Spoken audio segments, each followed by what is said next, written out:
Hey guys, hey, welcome back to our speed duel deck profile. Hey, take a look at Serpent Knight Dragon. This was a skill that's this is a deck that's been around for a while. I think this was like early speed duel, right? Since I think it was starter deck 2 or whatever, or 5 or however they want to call this. It was the second wave of starter deck. The skill got nerfed because they realized even though no one was playing this deck, which was really sad. But I assume that they nerfed it because they were future-proofing this skill. Because if you think about this skill it's pretty crazy if it resolves. So what this skill does, all right, let's read this skill. This skill has a lot, right? So let's see. Activate this when the only monster you control is Serpent Knight Dragon. Once per turn, you can reveal the top 4 cards of your deck and do one of the followings based on the number of monsters revealed. 1. Add the reveal monster to hand. 2. Destroy one face-up card your opponent controls. 3. Activate both of them. Then place the rest at the bottom of your deck in any order. So yeah, so then and also you cannot set or summon monster turn you activate the skill, except Serpent Knight Dragon. So so this is just pretty much Serpent Knight Dragon control, basically, right? So the whole point of this deck is just to summon out Serpent Knight Dragon. So let's start off with that. So of course we play the 2 main cards, Serpent Knight Dragon. I don't feel the need to play 3. I feel like 3 is extremely a lot. So take that how you will. 3 Sphere Kuriboh, because hey, you can add this off the skill and you have a hand trap. So there you go. 3 breakers to deal with back row because your Serpent Knight Dragon just loses to a lot of cards, right? So it does keep in mind this does turn off the scope because it only works if you control Serpent Knight Dragon. So keep that in mind with the breaker as well. So if you want, you could potentially take out these break and just put generic back row monsters. But I also wanted a monster that can do stuff. But if you want, you can potentially play Exile Force instead of breakers for your limit 3. But so that's all up to you, right? If how you want to approach with these breakers, right? Right, 3 Carbon Get-On, which is the best card of the deck. If you don't know what this card does, if it's in the graveyard, you banish it to summon a level 7 dragon from your deck or hand. So this just gets out to your Serpent Knight Dragon, basically.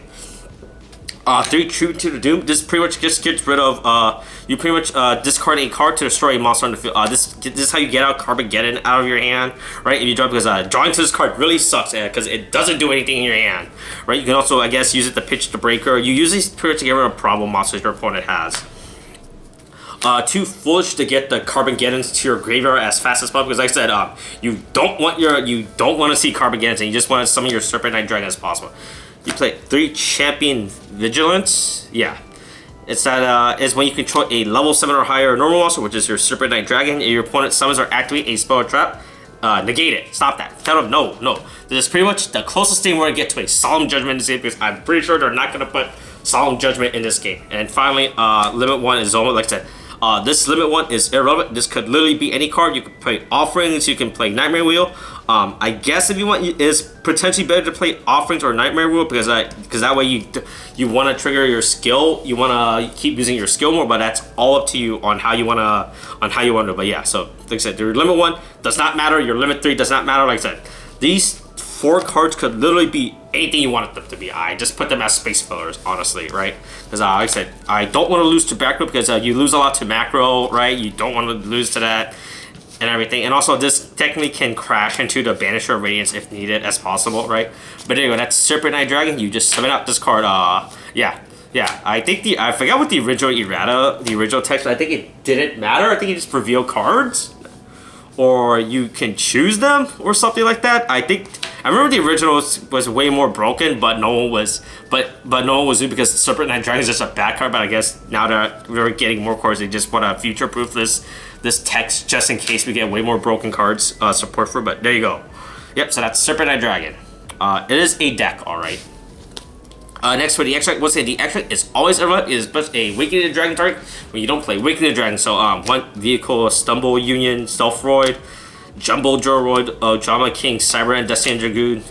What was this? Arcane Knight Joker. Like I said, this extract is irrelevant. It's just there to make your opponent think you're playing Awakening the Dragon.